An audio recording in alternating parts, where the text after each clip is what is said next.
On March 6, 2019, the boxing ring was prepared for a collision of two great heavyweights, the Russian Dmitry Bivol and his formidable American challenger, Joe Smith Jr. This encounter was a hidden treasure that surprised boxing fans. Welcome. Today, I invite you to join me in unraveling everything that happened around a bout that will surely be talked about for a long time. Get comfortable because a new adventure in the world of boxing begins here. Before the fight, Smith became an imposing figure. According to his own words, everything he touches falls.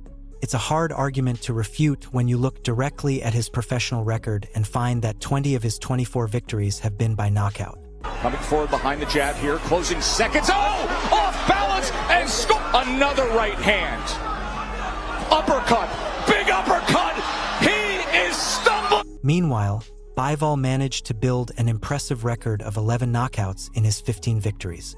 Onslaught is too much. The accuracy of those punches was giving Arthur issues. He's unloading. He's letting his hands go. Uppercut.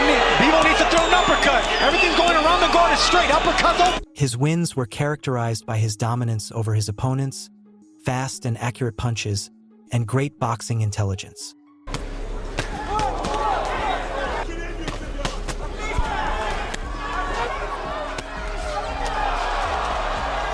It was a picky fate that brought these two fighters to meet in the honorable ring in the spring of 2019. From the initial bell, both fighters commanded the center of the ring while demonstrating their range.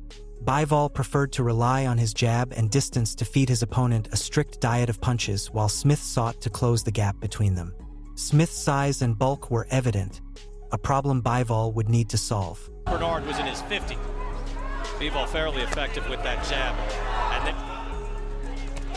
after those first rounds, the dynamic of the fight seemed unchanged.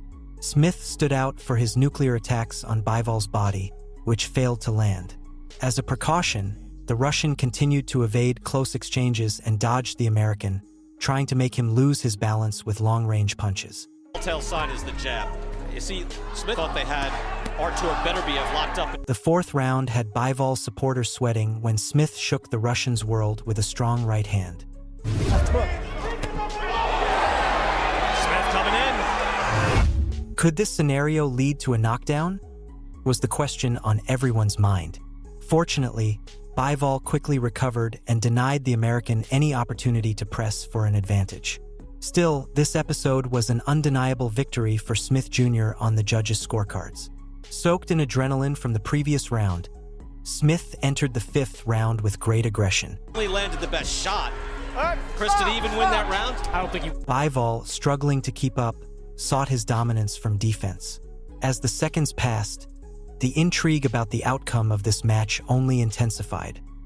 Midway through the fight, Bivol claimed control, neutralizing his opponent on a couple of occasions. Joe Smith takes a deep breath. Smith trying to come in, left shoulder first, keep his right hand. However, the American was far from relinquishing control of the fight's rhythm. Realizing that overwhelming Bivol was not necessarily the best strategy, Smith decided to resort to a desperate tactic during the ninth round.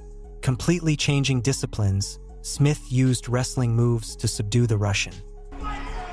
So, and this seems, but it's not his night. Punch. Now he's fighting the definite. Wow. Now, Smith. But Bivol continued with his strategy of jabs and long-range rights, which unknowingly brought him closer to victory. Not for nothing. I agree with you, BK, that. Clearly. Hard hook from Bivol. Harder shot now and then. You know, Sergey. The 10th round continued with the same scenario as its predecessor.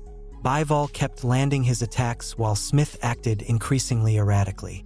Near the end of the round, an unexpected move by the American shocked everyone present.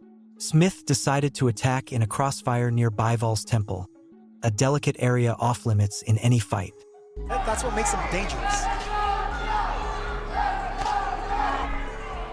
As I mentioned, Bivol. Good shot there. That might have hurt Bivol right there. Probably, the momentary confusion of a blow of this magnitude in a delicate area allowed Smith to take a fleeting lead into the 11th round. During the final round, Smith continued using questionable tactics in the hope they would lead him to victory before the fight's end. He was aware of his lag in the scores and did not want the obvious outcome to take place. Meanwhile, Bivol maintained his composure and consistently attacked Smith. He repeatedly put Smith in situations where his weaknesses were evident. And, near his corner, he completely dominated him once and for all. And now Bivol has him hurt. Hard right hand. Smith has never been down.